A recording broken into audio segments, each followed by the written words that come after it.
ไปดีพ่อแม่พี่น้องป้องปายเบิดสุกคนเนาะ FC ทางช่องบ่าวภูมิ Channel เนาะมื้อนี้บ่าวภูมิก็สิมาตามแนวทางพี่น้องคือเก่าเนาะ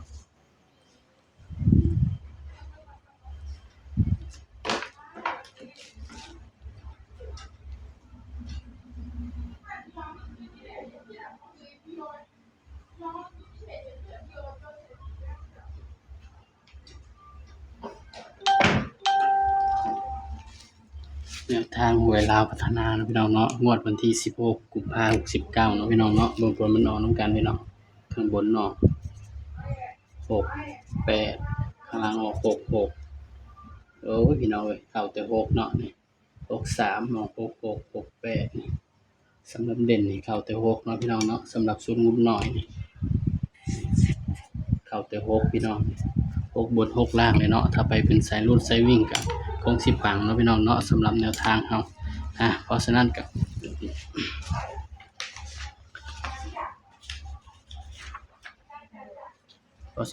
ไปกันต่อเนาะครับเนาะวันที่16เด้อพี่น้องเด้อ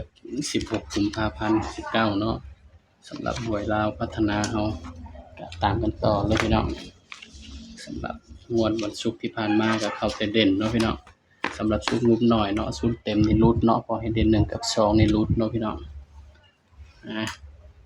ตามกันต่อเนาะวันที่16กุมภาพันธ์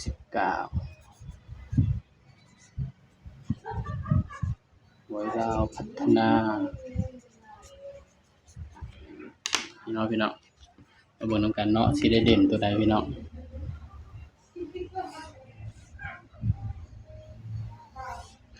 สำหรับเด่นเนาะพี่น้องเนาะเบิ่งนำกันเลยจ้าสิได้เด่นตัวใดพี่น้อง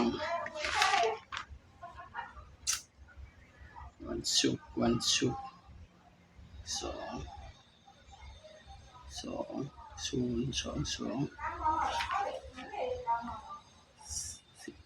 21 27 33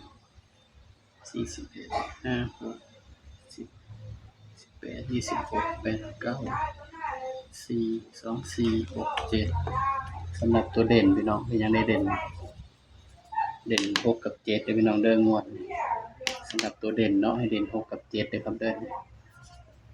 โอ้โหมันมาหลายเนาะพี่น้องเนาะนี่6กับ7เด้อครับเด้อนี่สำหรับแนวทางเนาะลาวพัฒนาเนาะงวดวันที่16กุมภาพันธ์69เนาะเด่น6กับ7พี่น้องเด่น6กับ7เนาะครับเนาะ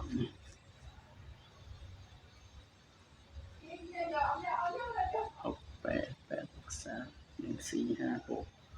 บ้านในการมาจับคู่นำกันพี่น้องสำหรับชุดวินเนาะพี่น้องเนาะชุดวิน6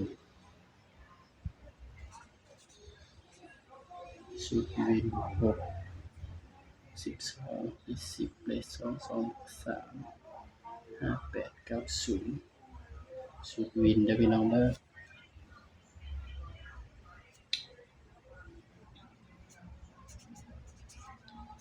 1 4 5 6นี่คือชุดวินพี่น้องย้ำว่าตัวเลขก็เป็นเพียงแนวทางเนาะครับเนาะมีเข้าแล้วก็มีหลุดเนาะพี่น้องเนาะมักก็จังตามบ่มักก็เลื่อนผ่านเนาะบ่าวภูมิก็ให้เพื่อเป็นแนวทางเท่านั้นเนาะพี่น้องเนาะเพราะว่า6มาหลายเนาะพี่น้องเนาะส่วนจับคู่นำกันเนาะ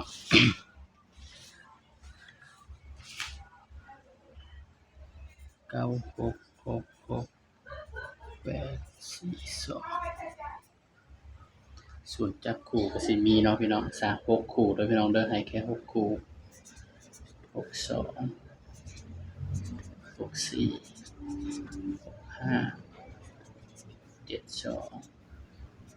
74 75เนาะกันเนาะพี่น้องเนาะระวัง6กับ9ตัวเดียวกันเด้อพี่น้องเด้อนี่